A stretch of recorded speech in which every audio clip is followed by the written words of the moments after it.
আসসালামু আলাইকুম। আমি প্রফেসর শাহিন আক্তার বানু, দর্শন বিভাগ, ঢাকা কলেজ, ঢাকা।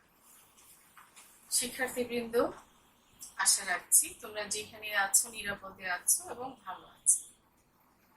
তো সময় নষ্ট না করি শিক্ষার্থীবৃন্দ, চলো আমরা ক্লাসে ফিরি।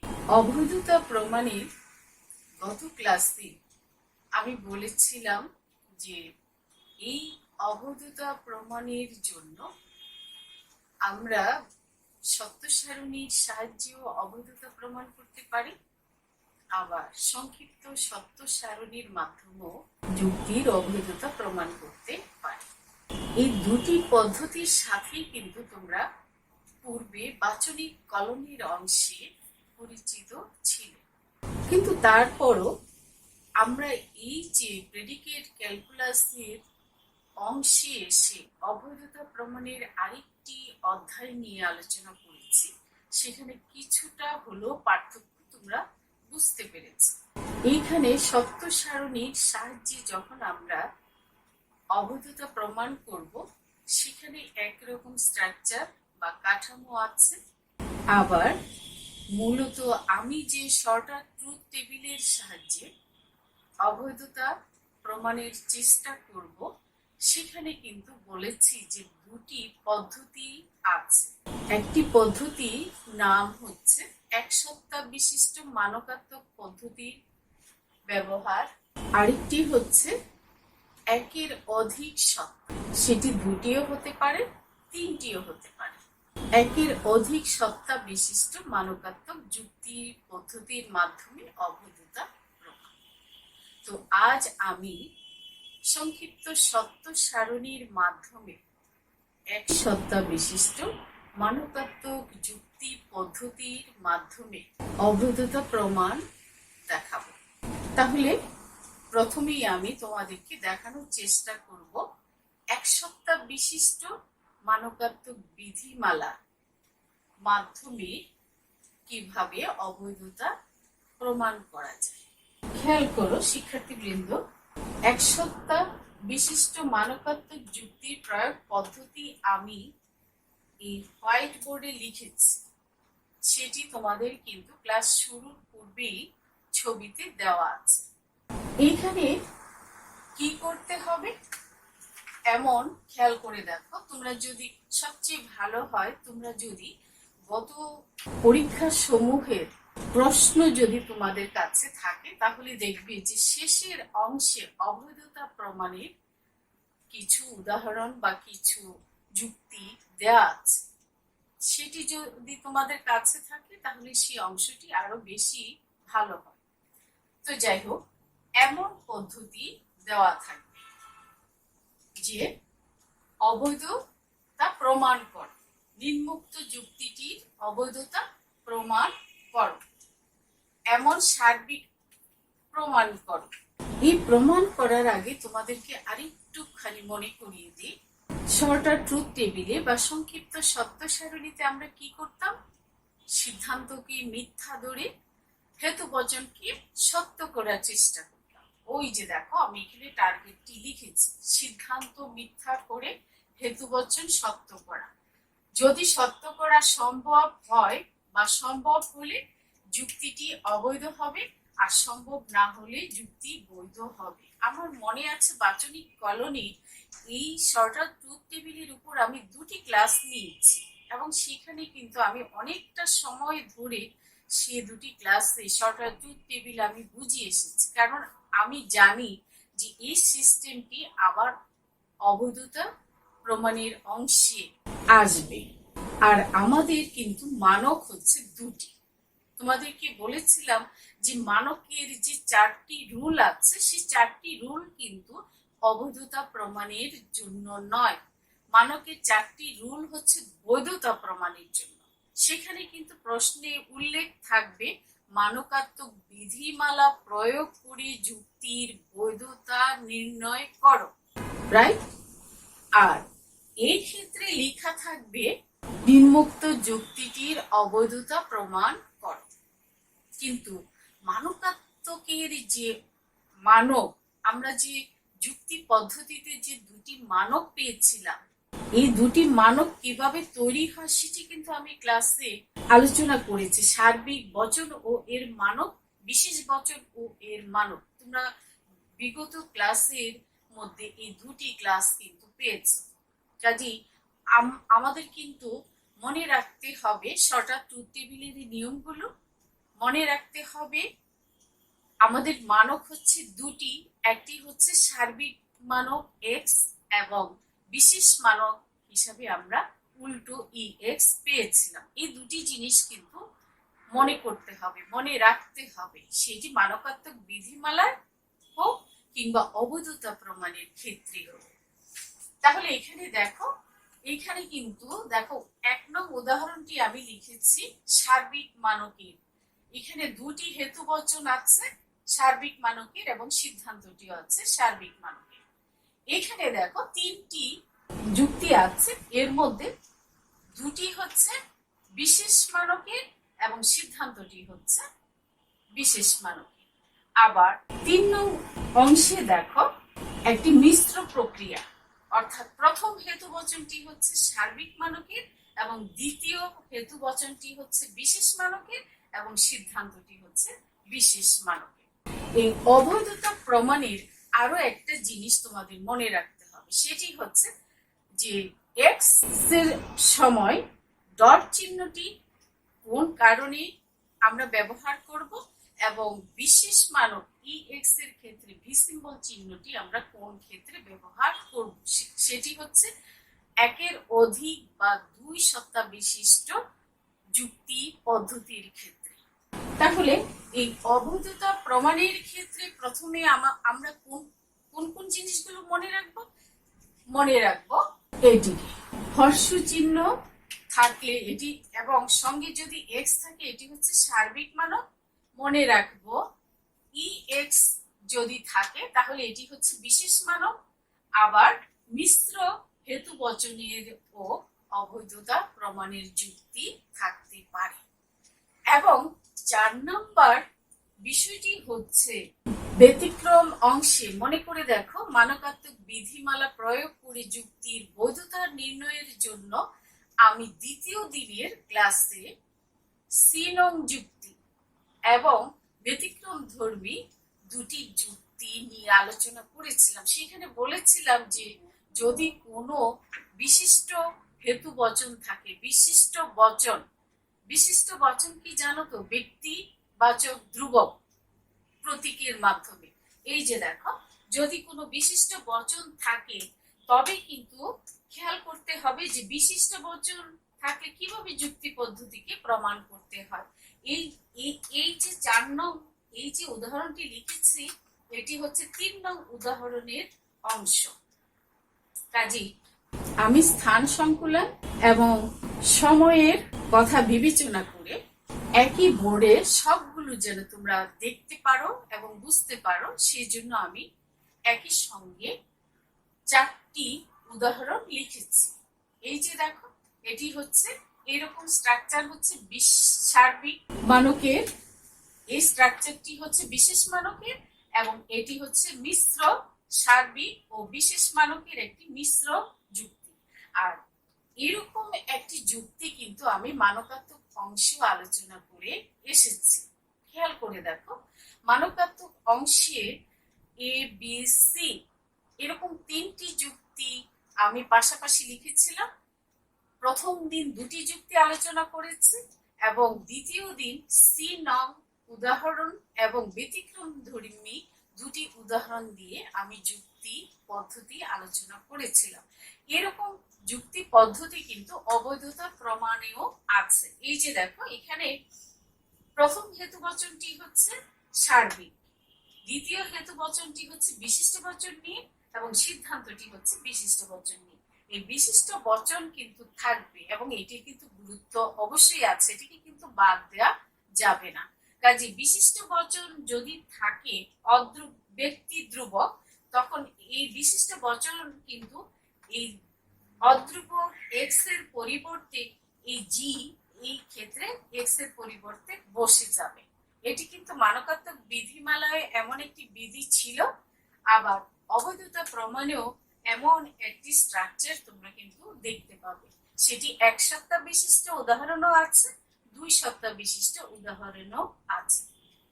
এখন আসো আমরা কিভাবে এই অংশগুলো করব, অর্থাৎ এই 1, 2 এই দুটি অংশ আমরা এই তিনটি অংশে এই তিনটি উদাহরণে আমরা প্রয়োগ করে আমরা কিন্তু অবৈধতা প্রমাণ করার চেষ্টা করব এই পদ্ধতি এই নিয়ম অনুসরণ করে। খেয়াল করে দেখো, আমরা এই নিয়ম অনুসরণ করে এখানে কি করেছি, মানক মুক্ত করেছি।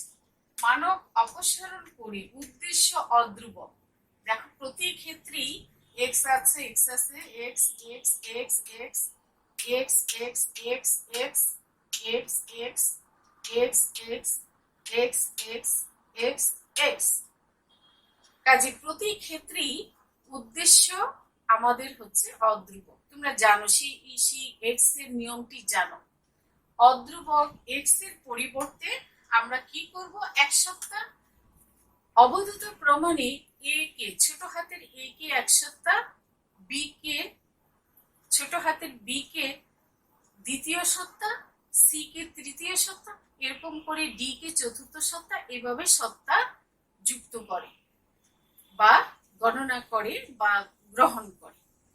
কাজেই এইখানে সবকটা আমি কিন্তু 1 সত্তা বিশিষ্ট মানকাত্মক যুক্তির প্রয়োগ পদ্ধতি, অর্থাৎ এই তিনটি উদাহরণই কিন্তু হচ্ছে 1 সত্তা বিশিষ্ট মানকাত্মক যুক্তি।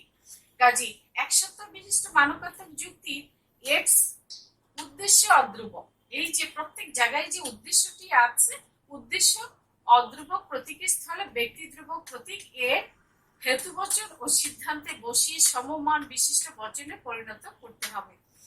অর্থাৎ এই বচনটির পরিবর্তে সমমান হচ্ছে এই বচনটি, এর পরিবর্তে এটি সমমান, এটি সমমান, এটি এটি এটি মানে তোমরা নিজেরাই এখন বুঝতে পারবে। জাস্ট আমি x কে রিমুভ করে ব্যক্তিবাচক ধ্রুবক a কে বসিয়েছি 1 সত্তা বিশিষ্ট, কারণ আমি এখানে আর অন্য কোনো সত্তা b বা c বা d এমন কোনো সত্তা এখানে কিন্তু আনিনি। আমাদের এই আলোচনার অংশটি হচ্ছে 1 সত্তা বিশিষ্ট। এখন 3 নং অংশে দেখো, যুক্তিতে বিশিষ্ট বচন থাকলে উদ্দেশ্য অধ্রুবক x এর স্থলে ওই বিশিষ্ট বচনটির ব্যক্তি ধ্রুবক প্রতীকটি প্রতিস্থাপিত হবে।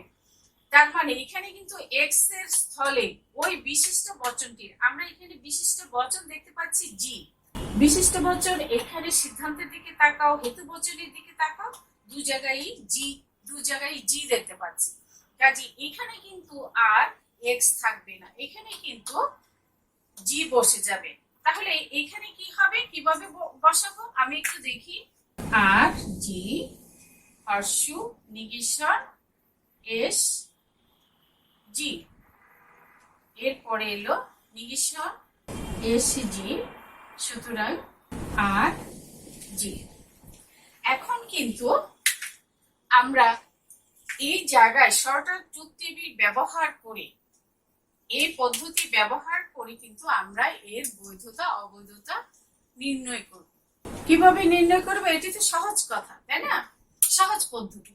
ধরো আমরা এই সিদ্ধান্তকে এড করব, সিদ্ধান্তকে যদি এড করি তাহলে কি করতে হবে, এই জায়গায় অবশ্যই টি রাখতে হবে, এই জায়গায় এক ধরতে হবে, তাহলে পরে আমরা সিদ্ধান্তটি এফ পাবো, তাই না? হর্ষ চিহ্নের খেয়াল করে দেখো, একমাত্র ট্রু ফলসে ফলস হয়। কাজী এই অংশটিকে সিদ্ধান্তকে যদি মিথ্যা করলাম, এখন এই সিদ্ধান্তের অংশটি খেয়াল করো, এখানের মান হলো এফ, বি এর মান দেখা যাচ্ছে টি, আর কে এর মান হচ্ছে এফ। খেয়াল করো আমাদের টার্গেট হচ্ছে টি বানানো, তাই না? এই যে হর্ষটা আছে, এই হর্ষটাকে টি করব, এটাকে টি করব, তাহলে হলে পরে আমাদের টার্গেট সিদ্ধান্ত মিথ্যা করে হেতুবচন সত্য করা। আমাদের এইখানে হেতুবচন হচ্ছে দুটি, এই যে একটি হেতুবচন, এইটি একটি হেতুবচন। তাহলে ব্যাপারটি কি দাঁড়াচ্ছে, ট্রু ফলসে ফলস হচ্ছে। হর্ষতে কিন্তু এই লাইনটি ছাড়া আর কোনোভাবেই কিন্তু ফলস করা সম্ভব নয়, কারণ ট্রুতে ট্রুতে ট্রুথ, ট্রু ফলসে ফলস, ফলস ট্রুতে ট্রুথ এবং ফলসে ফলসে কিন্তু ট্রুথ হয়ে যায়।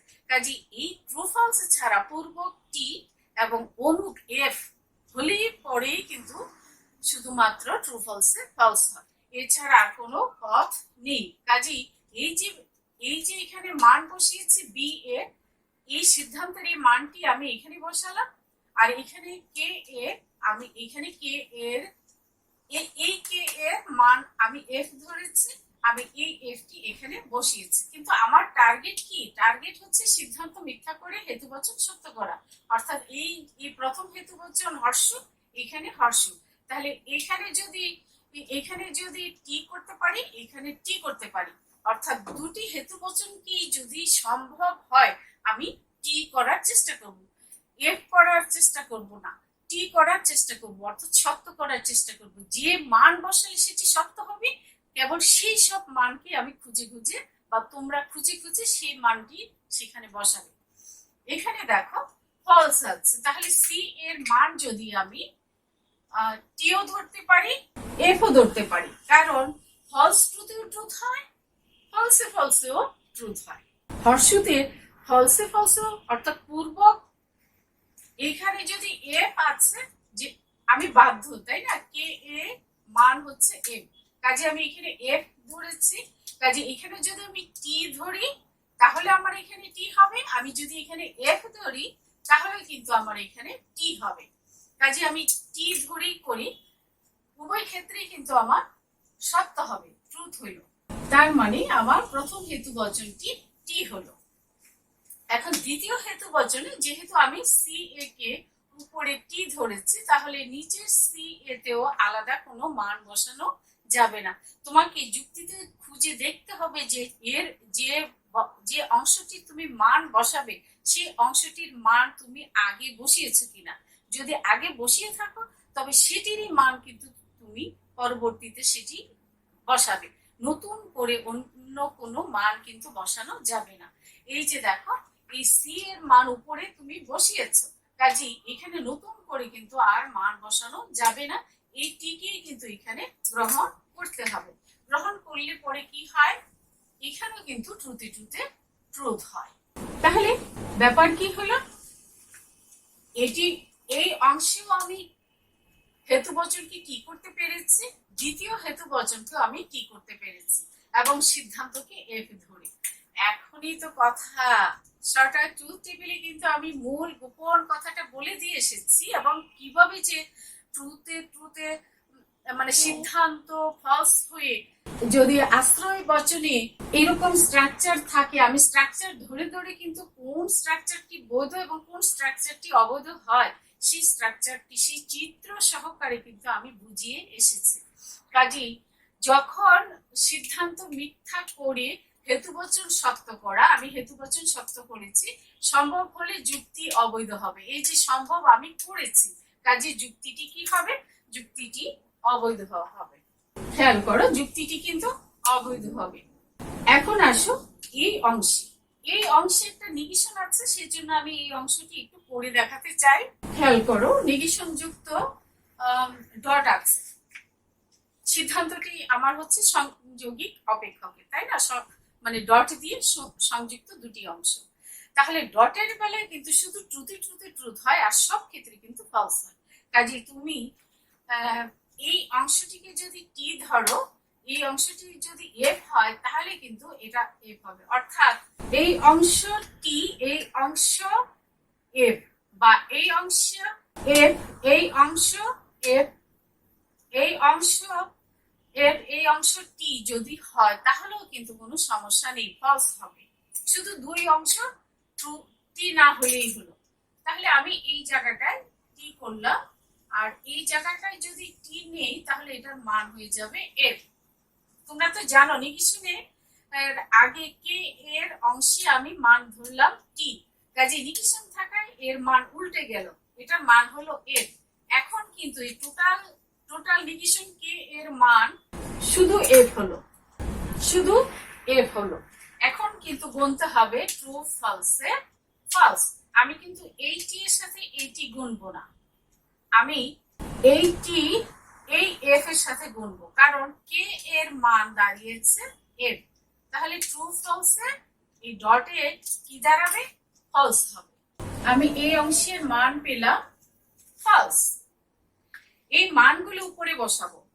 এল এর মান আমি কি নিচে ধরেছি, কাজে এখানে কি হবে? নিগেশন কে এর এই অংশে আছে নিগেশন কে এর মান কিন্তু টি না, মান কিন্তু হচ্ছে টোটাল জিনিসটাই এখানে চলে আসবে। তাহলে এফ আর টি। আমার কিন্তু খেয়াল করো ডট আছে, কাজেই তাহলে এই অংশের মান হলো এফ, এই অংশের মান হলো টি। তাহলে এই অংশের মান যদি আমি শুধু টি ধরি তাহলে কি হয়? ট্রুথে ট্রুথে ট্রুথ হলো। আমি এই অংশটাকে কি করতে পেরেছি খেয়াল করে দেখো। উপরের অংশটাকে কে কে আমি শুধু টি ধরেছি, তাহলে ট্রুথে ট্রুথে ট্রুথ হলো। এখন নিগেশন এল এর মান কিন্তু এখানে আছে, তাই না? টি, এখানে এল এর মান হচ্ছে টি। তাহলে উল্টে যাবে, যেহেতু এল এর মান টি, এর আগে যেহেতু নিগেশন আছে, তাহলে এই চিহ্নটা এখানে উল্টে যাবে, এখানে হবে এফ। এখন আমি গুনবো এইখানের এফ এইখানের এফ, ফলসে ফলসে, তাহলে এই জায়গাটায় হয়ে গেল ফলস। এইখানে কিন্তু দুটি হেতু বচনকে কিন্তু আমি কি করতে পারলাম না, দুটি হেতু বচনকে কিন্তু আমি টি করতে পারলাম না। খেয়াল করো এই যুক্তিটিতে। এখন দেখো সিদ্ধান্তকে মিথ্যা করেছি, কিন্তু উভয় হেতু বচনকে কিন্তু আমি এইরকম করে টি করতে বা শক্ত করতে পারি নাই। ফলে এক জায়গায় আমি শক্ত করতে পেরেছি, কিন্তু আরেক জায়গায় আমি শক্ত করতে পারিনি। ওই যে সম্ভব হলে যুক্তি অবৈধ হবে, এখানে সম্ভব হয়েছে বলে যুক্তি অবৈধ হয়েছে, সম্ভব না হলে যুক্তি বৈধ হবে। তাহলে এই যুক্তিটি হবে বৈধ। শিক্ষার্থীবৃন্দ, একটা কথা বলে নেই, এই যে যুক্তি প্রক্রিয়াগুলো আলোচনা করা হচ্ছে, এগুলোর কিন্তু প্রত্যেক ক্ষেত্রে কিন্তু বিবরণ লিখতে হবে তোমাকে। এই জিনিসটি কিন্তু বাচনিক কলোনি যখন আমি আলোচনা করেছি সেখানেও কিন্তু বলেছি, কিছু কিছু ক্ষেত্রে লিখে দিয়েছি। আর মানকাত্মক অংশে কিন্তু আমি লিখতে পারিনি সময়ের জন্য, তবে বিবরণ কিন্তু সব জায়গায় লিখতে হবে। মানকাত্মক বিধির ক্ষেত্রেও লিখতে হবে, অবৈধতা প্রমাণের যুক্তি পদ্ধতিতেও লিখতে হবে। কারণ এই জিনিসটি সহজ, তুমি কি করছো, কিভাবে সিদ্ধান্তকে কার নিচে, কোন বচনটির নিচে কি মান ধরছো, এটি তো তোমাদের কাছে সহজ জিনিস।